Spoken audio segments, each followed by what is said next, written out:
오늘 새벽에 같이 볼 말씀은 누가복음 말씀입니다. 누가복음 7장 11절에서 17절의 말씀입니다. 제가 가진 성경으로 신약성경 101면에 있는 말씀입니다.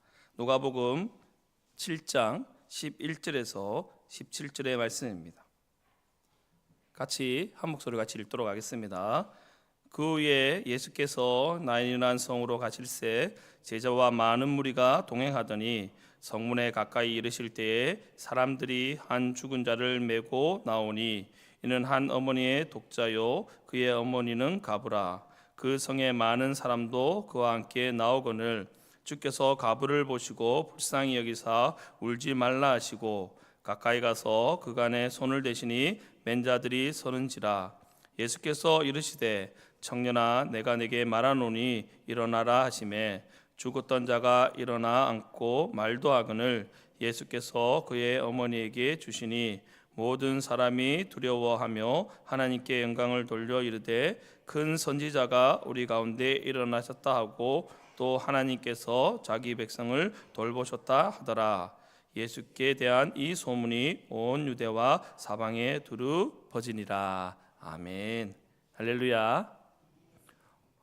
오늘은 수요일이고 내일이면 우리 고3 친구들이 열심히 준비했던 수능 날입니다. 아마도 많이 공부를 하든 안 하든 수능과 상관없이 너무 떨릴 겁니다. 제가 한번 간증드린 적도 있지만 저는 시험하고 그렇게 별로 상관이 없었는데 수능 시기 전날에는 참 두려워 떨렸습니다. 왜 그렇게 했습니까? 시험이니까. 시험 자체가 시험을 공부를 하든 안 하든 시험 자체는 두렵습니다. 제가 그래서 오후 예배 때 시험 치면 잘 안 나오시는 분들이 계시는데 시험을 두려워 떨 필요는 없습니다. 왜냐하면 시험은 지나가는 과정입니다. 우리가 믿음 생활할 때도 하나님 우리에게 시험 주시고 환난 주시는 것은 지나가는 과정입니다. 그것이 끝이 아니라 하나님 주신 연단의 과정이고 새로운 시작을 알리는 것입니다. 그래서 우리 고3 수험생들이 그 시험을 통해서 시험 들지 말고 그 가운데 하나님 은혜를 발견할 수 있는 또 자신의 미래를 발견하고 하나님 주신 꿈을 발견할 수 있는 귀한 시간이 될 수 있게 해달라고 많이 기도해 주시기를 바랍니다. 많은 실망과 낙심이 있을 수도 있습니다. 사람인지라 그 시험을 통해서 여러 가지 마음이 힘들 수도 있는데 많은 위로와 격려와 칭찬을 해주시는 귀한 성도 되기를 간절히 바랍니다. 지난 새벽에는 누가복음 4장의 말씀을 나누었습니다. 누가복음은 4장에서 8장까지는 예수님의 갈릴리 사역을 나타내는 장입니다. 갈릴리에서 복음 전파하시면서 많은 이적과 기적의 사건을 나타내는 장이 예수님의 갈릴리 사역입니다. 4장의 말씀에 보면 예수님께서 성령의 말씀으로 강야의 시험을 40일 동안 받으시고 이기시고 모든 시험을 이기시고 성령이 충만하셔서 갈릴리와 여러 해당에서 높임을 받으셨습니다. 그리고 예수님의 고향인 어디로 갑니까? 나사렛으로 가시게 됩니다. 그곳에 이르러 안식일 날 해당에 가셔서 하나님의 놀라운 말씀을 늘 하셨던 대로 나가서 말씀을 선포하십니다. 이사야 61장의 말씀, 희년의 말씀, 오직 내가 그리스도로서 너에게 자유를 선포한다라고 그 자유를 선포하십니다. 근데 그 말씀을 들은 많은 유대인들은 예수님을 배척하게 됩니다. 그래서 다시 한 번 더 그 앞에서 회개하고 나를 믿고 너희가 영원한 생수의 강인 나를 믿고 돌아오기를 바란다라고 말할 때 그 마음이 더욱더 강팍해져서 예수님을 죽이려고 합니다. 그래서 예수님은 그 자리를 피해서 더욱더 갈릴리 여러 해당으로 여러 곳에 다니면서 주님의 복음의 사역을 전파하게 됩니다. 사랑하는 성도 여러분, 우리가 예수 그리스도를 믿고 예수님의 뜻대로 살기로 작정하고 예수님과 날마다 동행하기로 살기로 원한다면 예수님이 하신 말씀을 잘 믿어야 할 것입니다. 여러분, 많은 초대교회와 많은 선교 사역들은 핍박을 통해서 또 그 상황을 통해서 멈추는 것이 아니라 더욱더 멀리 퍼져나갔다는 사실을 믿으시기를 바랍니다. 여러분 혹시 가을에 낙엽이 많이 떨어진 무수히 많이 떨어지는 곳을 가보신 적이 있습니까? 요즘 단풍을 가려고 하는데 날씨가 너무 추워서 단풍이 벌써 끝나는 것 같은데 낙엽을 밟으면 바스락바스락거리면서 갑니다. 그런데 그곳에 혹시나 불똥이 튀면 어떻게 됩니까? 순식간으로 불이 퍼져버립니다.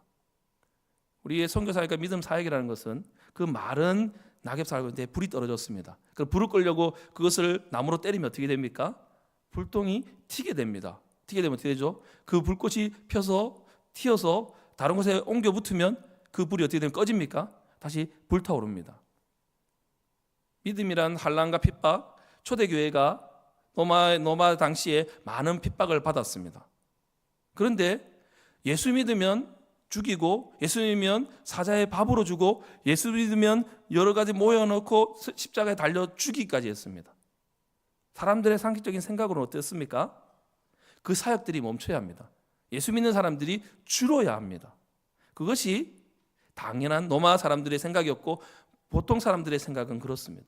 하지만 어떤 일이 일어납니까?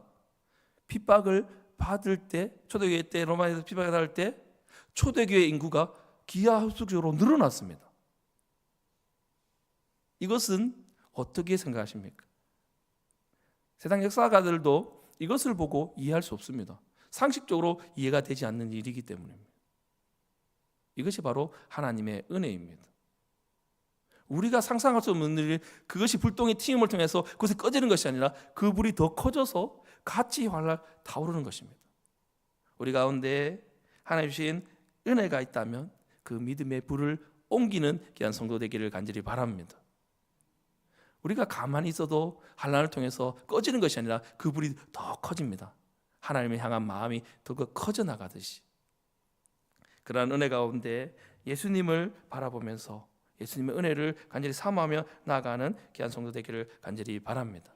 오늘 우리 새벽에 읽은 누가복음 7장의 말씀은 예수님의 갈릴리 사역 중에 있었던 여러 사건들을 말씀하고 있습니다. 7장 우리가 읽진 않았지만 1절에서 10절에 보면 가버나움에 예수님께서 들어가십니다. 가버나움에서 로마 군대 백부장의 종을 고쳐주는 사건이 오늘 그 본문 우리가 읽지 않았지만 앞에 본문에 나오고 있습니다. 그리고 오늘 우리가 읽은 누가복음 7장 11절에서 17절의 말씀은 너무나 잘 알고 있는 나인성에 가셨다가 한 가부의 아들을 죽은 것을 보시고 불쌍히 여기사 죽은 아들을 살려주시는 사건이 오늘 본문의 말씀입니다. 그러면 그 다음 18절부터 35절에는 이러한 예수님의 소문을 들은 세례요한의 제자들은 예수님께 와서 당신이 우리가 기다릴 메시아이십니까? 아니면 다른 메시아를 기다려야 합니까? 질문에 하는 장면이 또 세례요한의 사역에 대해서 설명해주고 마지막에서 장태에 있는 아이들의 비유로 오늘 누가복음을 36절에서 50절까지 얘기하고 있습니다. 35절까지 말씀하고 있습니다. 그리고 36절에서 50절에는 예수님께서 바리새인의 집에 식사하실 때 한 여인이 예수님 앞에 나옵니다.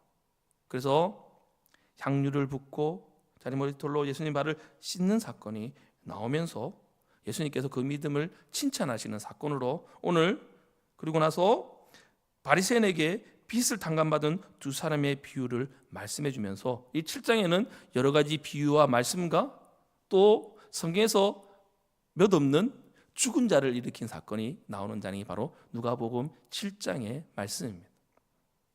특별히 오늘 우리가 읽은 7장 11절에서 17절의 말씀, 한 가부의 죽은 아들을 살리신 예수님의 복된 말씀을 나누면서 하나님이 지금 이 시간에 주신 귀한 은혜를 나누는 시간이 되기를 간절히 바랍니다. 성도 여러분, 세상에는 많은 사람들이 다양한 신분과 직분을 또 여러 가지 이치를 가지고 다양한 삶을 누리고 있습니다. 그러나 이 모든 사람이 동일하게 가야 할 곳이 있습니다. 어디입니까? 죽음의 자리입니다. 지위가 높든 돈이 많든 적든 어디에 있든 동일하게 모든 사람은 죽음을 맞이하게 됩니다. 이 죽음의 길은 모든 사람에게 두려움과 슬픔을 줍니다. 우리 성도 여러분, 장례식을 참석해 보셨습니까? 장례식에 참석하면 죽은 사람은 말이 없습니다. 그러나 그 주변 사람들은 슬퍼하면서 왜곡하고 있는 것을 잘 볼 수 있습니다. 세상에 아무리 많은 부와 권력을 누려도 죽음 앞에서는 두려워 떨며 울 수밖에 없습니다. 오늘 말씀 7장 11절에서 10절의 말씀은 한 가부의 아들의 죽음 앞에서 슬퍼하는 장면이 소개되고 있습니다. 오늘 11절의 말씀입니다. 다시 한번 읽어보겠습니다. 11절, 그 후에 예수께서 나인이라는 성으로 가실 때 제자와 많은 무리가 동행하더니. 지금 예수님께서 가버나움의 일을 마치시고 그 다음에 나인성으로 제자들과 함께 들어가고 계십니다.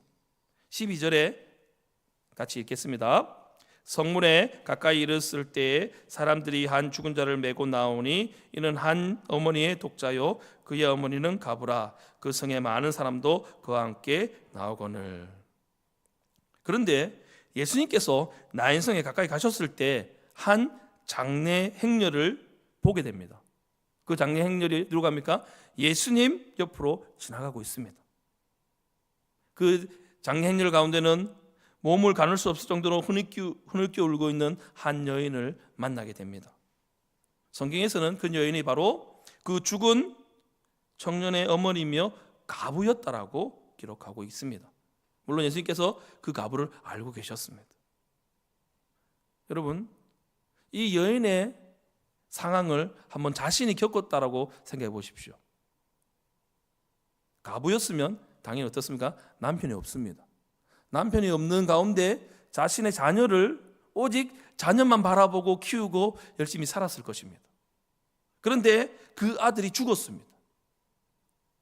이 세상에 남편도 죽고 아들도 죽고 자기 혼자밖에 없는 상황이 되었습니다. 하나밖에 없는 사랑하는 아들을 잃은 이 가부는 가장 비참한 상황 가운데 처해 있고 더 이상 아무런 희망이 없는 상태라고 생각할 수 있습니다. 그때 예수님은 이 불쌍한 여인을 못 본 채 하시지 않으셨습니다. 예수님은 이 불쌍한 여인의 상황을 아시고 그 여인에게 먼저 다가가셨습니다.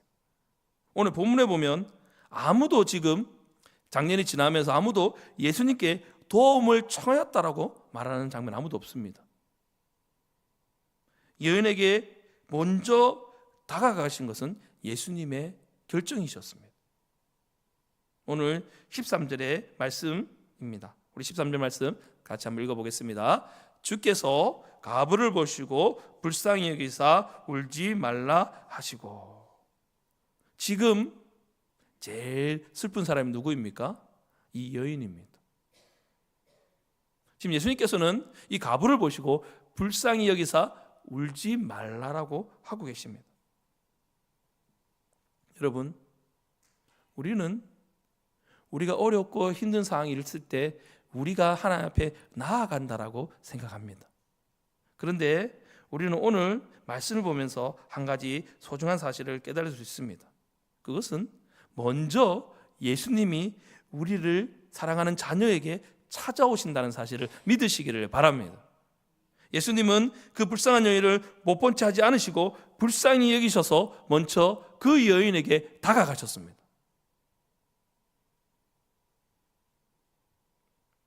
오늘 본문에 보면 바로 그러한 예수님의 사랑을 보여주는 것입니다. 주께서 가부를 보시고 불쌍히 여기사 울지 말라 하시고. 우리의 모든 상황과 형편을 아시는 분이 우리 주님이십니다. 믿으십니까? 우리는 기도할 때 우리는 조금 더 확신을 가지고 기도할 필요가 있습니다. 우리 주님은 우리가 기도하기 이전에 벌써 우리의 모든 상황을 알고 계십니다. 지금 그래서 주님께서 우리에게 바라시는 것이 무엇입니까? 너희 모습을 솔직히 내려놓고 나에게 나아오라고 말씀하고 계시는 것입니다. 우리가 아뢰기 전에 우리의 모든 상황을 아시는 분이 바로 우리 주님이십니다. 우리를 구원하시고자 인간의 몸을 입으시고 이 땅에 성육신하셔서 십자가의 그 모진 고통을 당하시고 우리를 대신하여 십자가에 달려 돌아가셨습니다. 무엇 때문에? 우리를 너무나 사랑하셔서.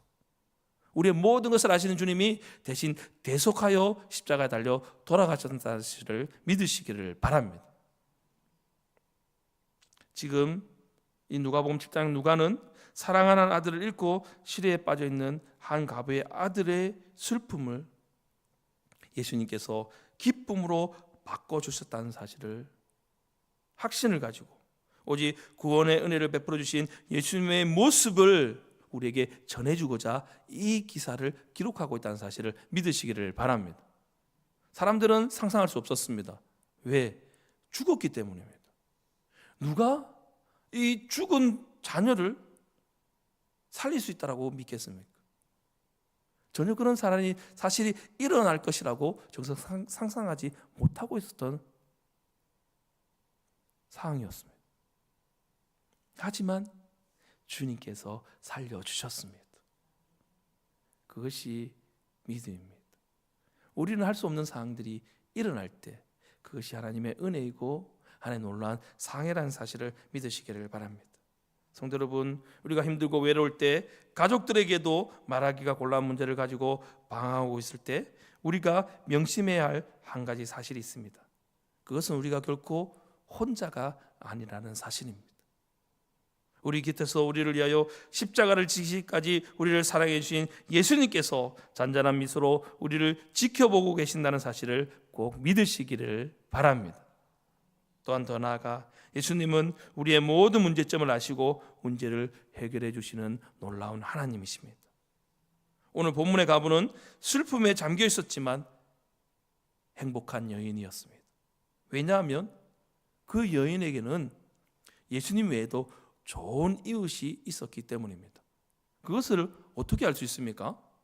어떻게 이 가부에게 좋은 이웃이 있었는지를 알 수 있습니까? 오늘 12절에 20절 말씀을 다시 한번 읽어보겠습니다. 12절 말씀입니다. 성문에 가까이 이를 때 사람들이 한 죽은 자를 메고 나오니 이는 한 어머니의 독자요 그의 어머니는 가부라. 그 성에 많은 사람도 그와 함께 나오거늘. 어디서 좋은 이웃이 있다는 것을 알 수 있습니까? 그 성에서 많은 사람도 그와 함께 나왔다라고 말하고 있습니다. 사람들이 죽은 자를 메고 나오고 있는데 많은 사람들이 장례 행렬에 참여했다라고 말하고 있기 때문입니다. 여러분, 이처럼 힘들고 어려운 일을 당한 이웃과 친구들을 돕고 그 어려움을 함께하는 것은 사람에게 있어서 중요한 것이라는 사실을 잊지 마시길 바랍니다. 사람의 위로에는 한계가 있지만 더 나아가 우리 하나님의 위로는 한계가 없습니다. 많은 사람이 위로해 주었습니다. 이웃이 있고 나를 위로해 주는 사람이 있습니다. 더 나아가 하나님이 우리를 위로하고 있다는 사실을 믿으시기를 바랍니다. 하나님의 위로는 사람들의 위로와 전혀 다릅니다. 사람들의 위로는 많은 사람이 나와서 좋은 이웃이 있었지만 그 사람들의 위로는 한계가 있습니다. 잠시 슬픔을 그칠 수 있지만 근본적인 그 슬픔의 원인을 해결할 수 없습니다. 우리는 더 나아가 오늘의 예수님의 위로, 예수님이 가부를 불쌍히 보시고 불쌍히 여겼다는 마음은 단순히 그 슬픔에 내가 힘들구나 이러한 것을 넘어서서 그 슬픔의 근원을 보시고 치료하신 예수님이라는 사실을 믿으시기를 바랍니다. 오늘 본문에서 예수님께서는 13절에 다시 한번 읽어보겠습니다. 주께서 가부를 보시고 불쌍히 여기사 울지 말라 하시고, 지금은 예수님은 울지 말라, 슬퍼하지 말라라고 말씀하고 계시는데 이 내용은 더 이상 너는 이 죽은 아들을 위해서, 자녀를 위해서 슬퍼하지 말라, 더 이상 울지 말라고 하는 것입니다.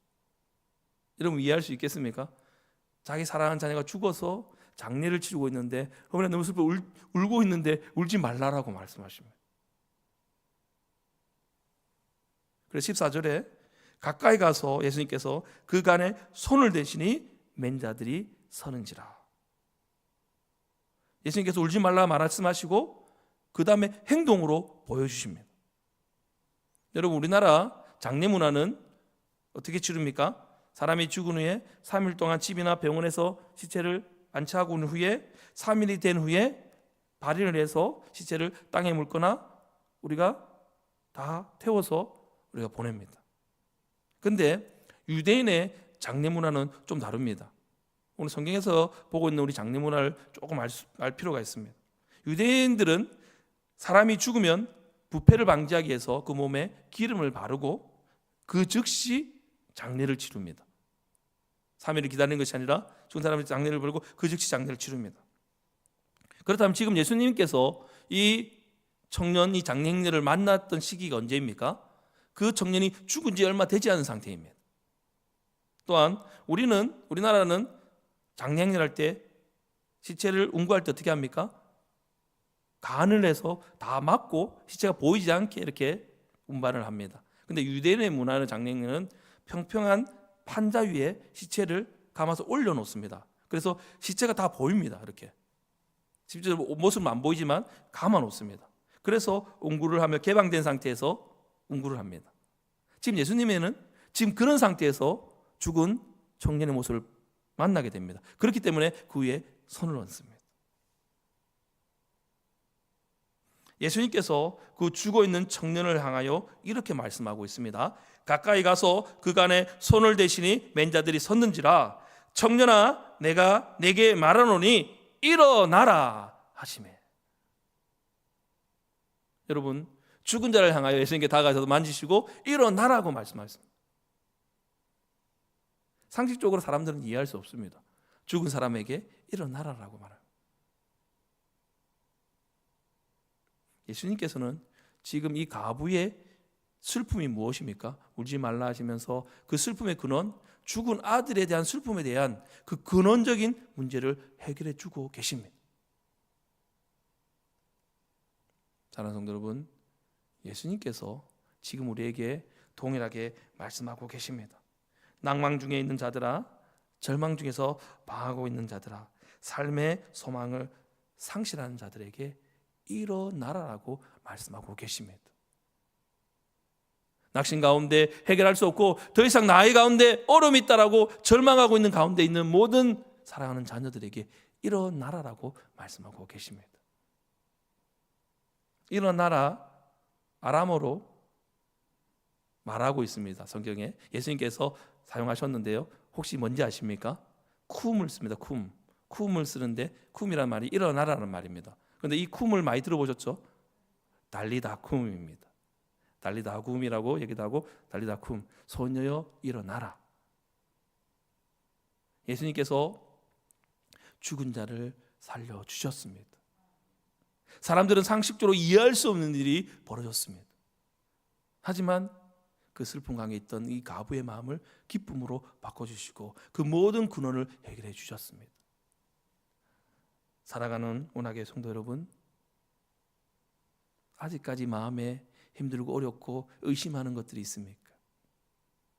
우리의 모든 근원의 슬픔의 근원, 힘듦의 근원, 우리 하나님께서 해결해 주실 것입니다. 이왕 믿는 거 한번 하나님을 향한 간절한 믿음을 가지고 나아가 보시기 바랍니다.